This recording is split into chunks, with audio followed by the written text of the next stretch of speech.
Tanmashi. My partner name is Devchandya. We are from 6th standard in Rupa Educational Society.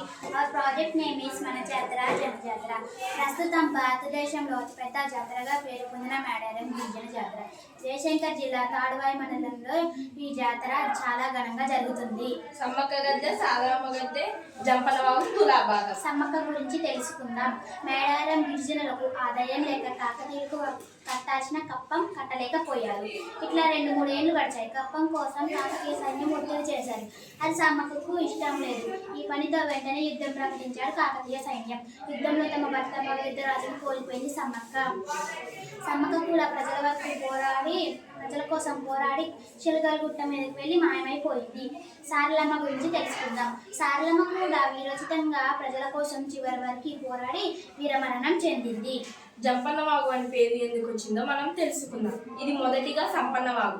Jampanna యుద్ధంలో వీరమరణం పొంది సంపన్నవాగులో పడటం వలన జంపన్నవాగు అని పేరు పొందింది. తులాభాగం అంటే ప్రజలు నిలువెత్తు బంగారం అని మొక్కు పెట్టుకున్నప్పుడు తులాభాగం దగ్గరకు వచ్చి నిలువెత్తు బంగారం మొక్కులు తీర్చుకుంటారు.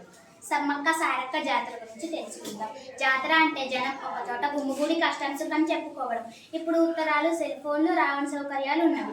అవి లేని కాలంలో సకల జనం కలుసుకొని మాట్లాడుకునే జాతరలోని పుట్టిన చెడిపోయిన ఈ వార్తలన్నీ తెలిసిపోయే జాతరలోని ప్రస్తుతం భారతదేశంలో అతిపెద్ద జాతరగా పేరు పొందిన మేడారం గిరిజన జాతర జయశంకర్ జిల్లా తాడువాయి మండలం మేడారం అడవి మధ్యలో చిలకల గుట్ట ఉన్నది. చుట్టూ దట్టమైన అడవి. ఇక్కడ 2 ఏళ్లకోసారి 3 రోజుల పాటు జాతర ఘనంగా జరుగుతుంది. మగశుద్ధ పౌర్ణమి ఫిబ్రవరి నెలలో మొదలుకొని 3 రోజుల పాటు జరిగే ఈ జాతరనే సమ్మక్క సారక్క జాతర అంటారు.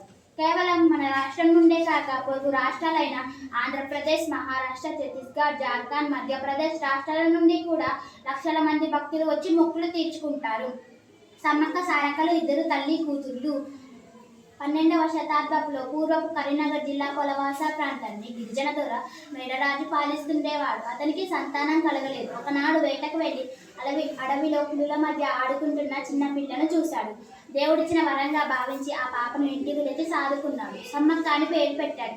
చిన్నప్పటి నుంచే సమ్మక్క చెట్ల వైద్యం చేస్తూ తోటి గిరిజనులను రక్షించింది. ఆమెకు పెండు వయసు వచ్చింది. పగడిద్దరాజుకు సమ్మక్కనిచ్చి పెళ్లి చేశాడు. సమ్మక్క మేడారం రాజ్యంలోకి అడుగు పెట్టింది. వీరికి నాగులమ్మ, సారలమ్మ అనే 2 బిడ్డలు, జంపన్న అనే కొడుకు పుట్టాడు. తన కాకతీయ సైన్యాన్ని ఎదిరించలేక మేడరాజు పారిపోయి అల్లుడు పగడిద్దరాజు వద్ద తలదాచుకున్నాడు. తన సామంతరాజుకు పగడిద్దరాజు మేడరాజుకు ఆశయం ఇచ్చినట్లు తెలిసి కోపంగా ఉన్నాడు. ఆదాయం లేక కాకతీయులకు కట్టాల్సిన కప్పం కట్టలేకపోయారు. ఇట్లా 2-3 ఏళ్ళు గడిచాయి. కప్పం కోసం కాకతీయ సైన్యం ఒత్తిడి చేశారు. అది సమ్మక్కకు ఇష్టం లేదు. అసలే పగడిద్దరాజు మీద కోపంతో ఉన్నాడు ప్రతాపరుద్రుడు. ఈ పనితో వెంటనే యుద్ధం ప్రకటించాడు. యుద్ధ వార్త విన్న సమ్మక్క భయపడలేదు. తమ ప్రజల కోసం ప్రాణాలు ఇవ్వడానికైనా సిద్ధమన్నది. యుద్ధం మొదలైంది. అందరూ వీరోచితంగా పోరాడుతున్నారు. అతిపెద్ద సామ్రాజ్యమైన కాకతీయ రాజు సైన్యం ముందు పగడిద్దరాజు సైన్యం నిలబడలేకపోయింది.